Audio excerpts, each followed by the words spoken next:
नमस्ते। स्वागत है आपका हमारे कार्यक्रम बेबाक विद आशुतोष झा में। दिल्ली ने अपना फैसला सुना दिया। 2013 में जो एक राजनीति उबाल की तरीके से सामने आया था, वह शांत हो गया। यानी आम आदमी पार्टी के रूप में जो एक फेनोमेना दिल्ली में और धीरे-धीरे पूरे देश पे उसका लगा कि एक कुछ जादू सा असर हो रहा है, वो चढ़ाव, एक उबाल मैंने इसलिए बात कही कि दिल्ली में लगातार 3 बार, जब पहली बार ज़ाहिर तौर पर वो मेजॉरिटी की गवर्नमेंट नहीं थी और चली भी बहुत छोटी, लेकिन उसके बाद 2 बार अभूतपूर्व नतीजे, और लगा कि भाई क्या है? तो वो उसका कारण बताया गया कि ये एक अलग तरीके की पॉलिटिक्स है, साफ-सुथरी राजनीति को साफ करने वाली पॉलिटिक्स है। और ये दावे भी किए गए थे, बड़े-बड़े दावे किए गए थे कि सब कुछ बदल दूँगा, राजनीति साफ कर दूँगा। अब लेकिन देखिए, है क्या कि ये जो समुद्र रूपी राजनीति है, ये तो साफ नहीं कर पाए अरविंद केजरीवाल। जो छोटा-सा पैच दिल्ली में यमुना की बहती है, उसे भी साफ नहीं कर पाए। लेकिन जो उन्होंने कहा कि सब कुछ बदल दूँगा, तो क्या सचमुच में बदला था? देखिए, एक चीज़ तो बदली राजनीति में, इस चीज़ को बहुत बेबाकी से मानना पड़ेगा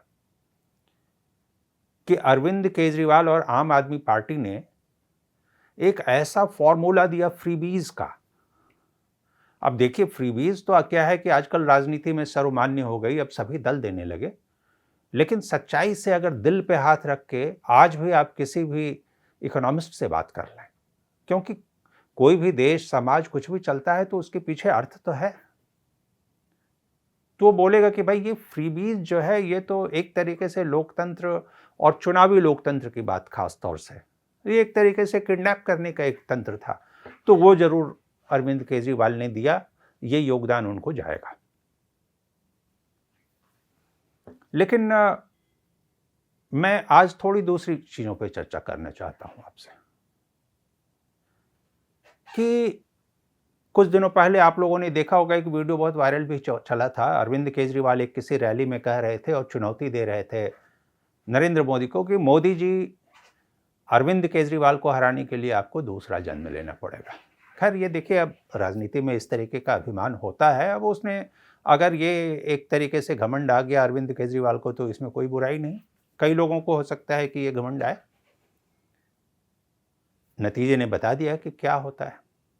मैं ये बताना चाहता हूँ कि बाकी चीज़ें तो ठीक है कि भाजपा ने बहुत मेहनत की, कांग्रेस ने भी पहली बार अटैकिंग रूप में, पिछले आप 10 साल की खास तौर से बात करें तो अटैकिंग होकर के कांग्रेस ने भी अरविंद केजरीवाल पर और आम आदमी पार्टी पे प्रहार किया। और ये कांग्रेस के अंदर एक इच्छा थी कि नहीं, अरविंद केजरीवाल शुड गो, क्योंकि ये उसके अपने एग्जिस्टेंस का सवाल था। इस लिहाज से कांग्रेस ने भी किया।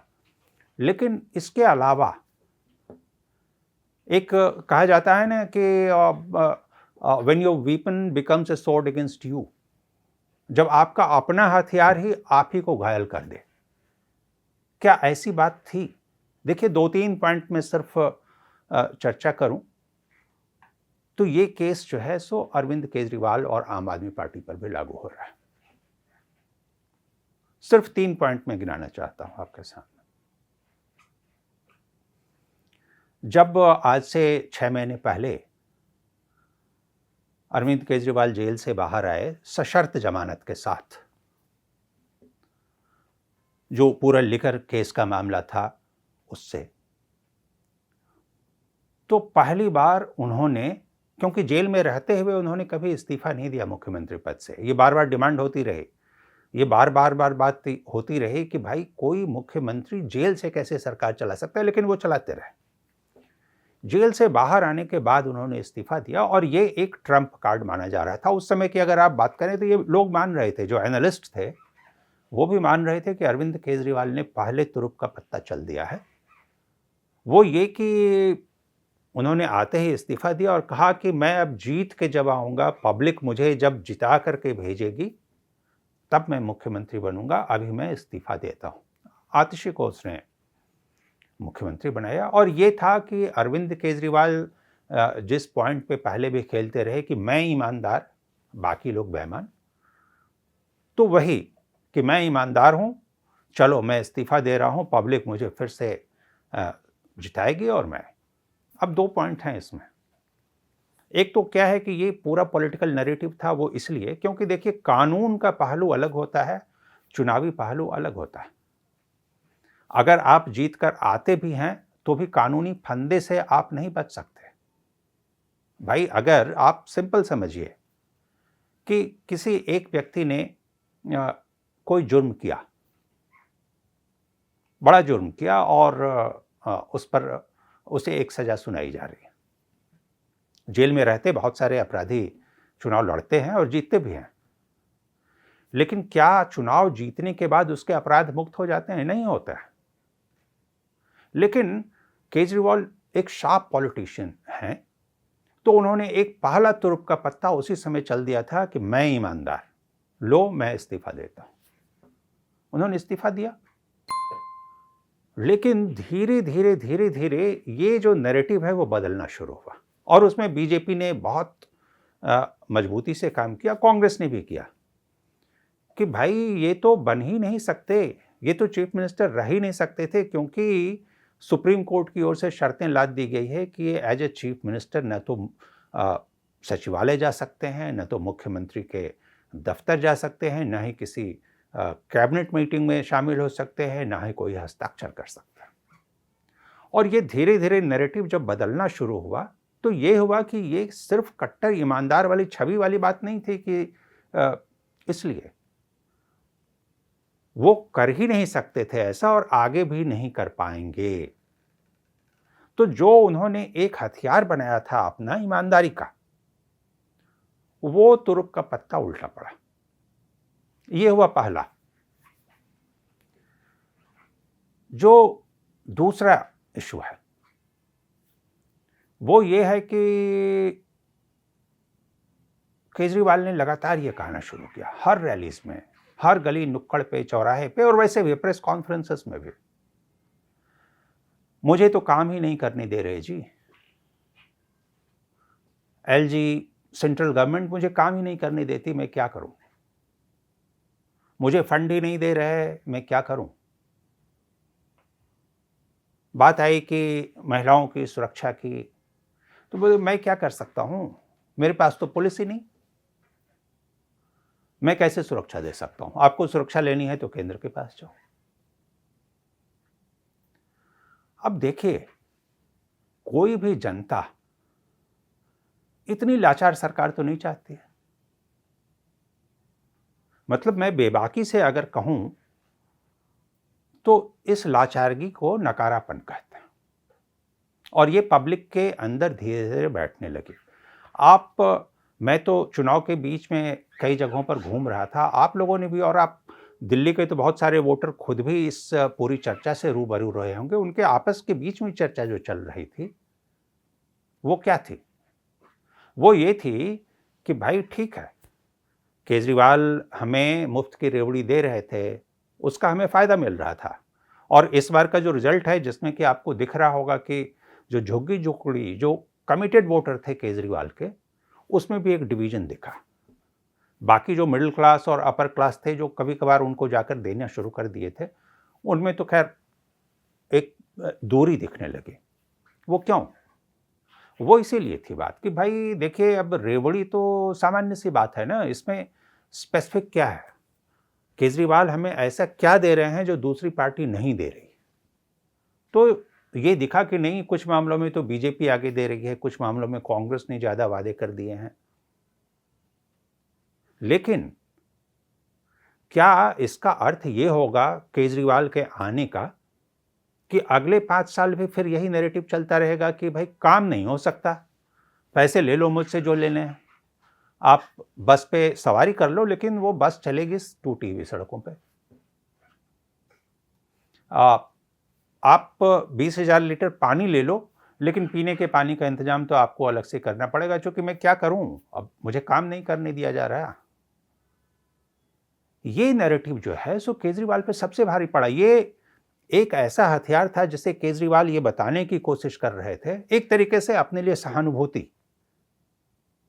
कि भाई देखो केजरीवाल के पीछे पड़े हुए हैं, काम नहीं करने दे रहे हैं। लेकिन पब्लिक आखिर कब तक? 10 साल से अगर काम नहीं हो रहा तो इसका मतलब क्या कि पब्लिक ये बोले कि चलो और 5 साल नहीं होता है तो देखते हैं। तो ये सरकार तब तक काम नहीं करेगी दिल्ली में जब तक कि केंद्र में भी आम आदमी पार्टी की सरकार नहीं बन जाए। अब ये तो बहुत दूर की कौड़ी है। अब अगर अपोजिशन की भी बात करें तो मान लीजिए कभी सरकार बनती है तो कांग्रेस दावेदार हो जाएगी, कांग्रेस से भी आम आदमी पार्टी का वही 36 का आंकड़ा है, तो काम कब होगा? ये हथियार जो है सबसे ज्यादा खिलाफ गया। मैं एक छोटा सा अगर आपको उदाहरण दे दूं तो बहुत अच्छे से आपके समझ में आएगी ये बात। दिल्ली में यानी केंद्र में वाजपेयी की सरकार थी, अटल बिहारी वाजपेयी की सरकार, और दिल्ली में शीला दीक्षित की सरकार।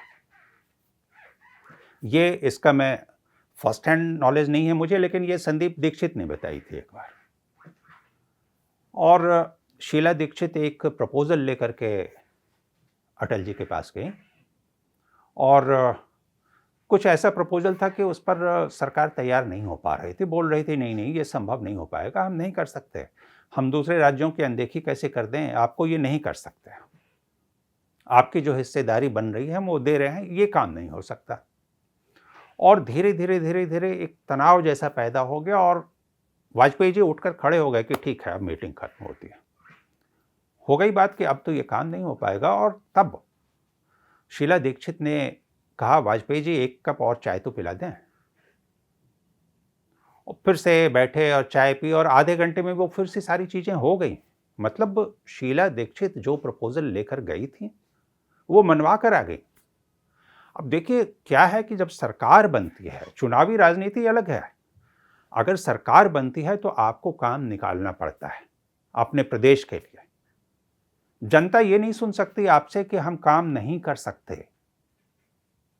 आपके हाथ में शासन दिया है तो शासन चाहते हैं आपसे अच्छा प्रशासन चाहते हैं। ये बहुत बड़ा हथियार था जो उनके खिलाफ गया। और एक और बात, अभी एक रैली में प्रधानमंत्री ने कही थी बात कि आप यानी आम आदमी पार्टी की सरकार यमुना में ही डूबेगी।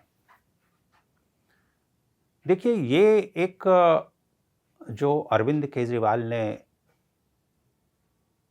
ठीक चुनाव से कुछ ही दिन पहले एक बहुत बड़ा दांव खेला था। उसने कहा कि भाई हरियाणा की भाजपा सरकार यमुना में जहर मिलाकर दिल्ली को भेज रही है, जहरीला पानी भेज रही है, नरसंहार हो सकता है। अब देखिए राजनीति में हर तरीके के आरोप प्रत्यारोप जो हैं सो आजकल माने जाने लगे, हालांकि वो भी नहीं माने जानी चाहिए, कि अरे ठीक है राजनीति है इसमें ये सारी चीजें चलती है। लेकिन जहर, अगर उसका कोई असर हुआ होता पब्लिक की मानसिकता पर तो आप अंदाजा लगा सकते हैं कि क्या होता उसका असर। विद्रोह हो सकता था। खैर पब्लिक भी समझती है, वो चीजें सामने आ गई, और रिजल्ट में भी आप देखेंगे तो ये हरियाणा से सटी हुई जितनी सीटें हैं, हालांकि वैसे तो पूरी दिल्ली में असर दिख रहा है इस बार कि क्या हो रहा है, वहां भी आप देख लीजिए कि इस जहरीले पानी का असर, जहरीले बयान का असर क्या हुआ है आम आदमी पार्टी के खिलाफ। तो कई सारी चीजें होती हैं राजनीति में। देखिए अब दिल्ली चुनाव पर तो अगर मीमांसा करें तो बहुत सारी चीजें हैं बताने को, लेकिन कुछ हथियार आपके खिलाफ काम करते हैं। जिसे आप अपने सबसे बड़ा अस्त्र मान रहे थे, वही आप यानी आम आदमी पार्टी के खिलाफ के। धन्यवाद।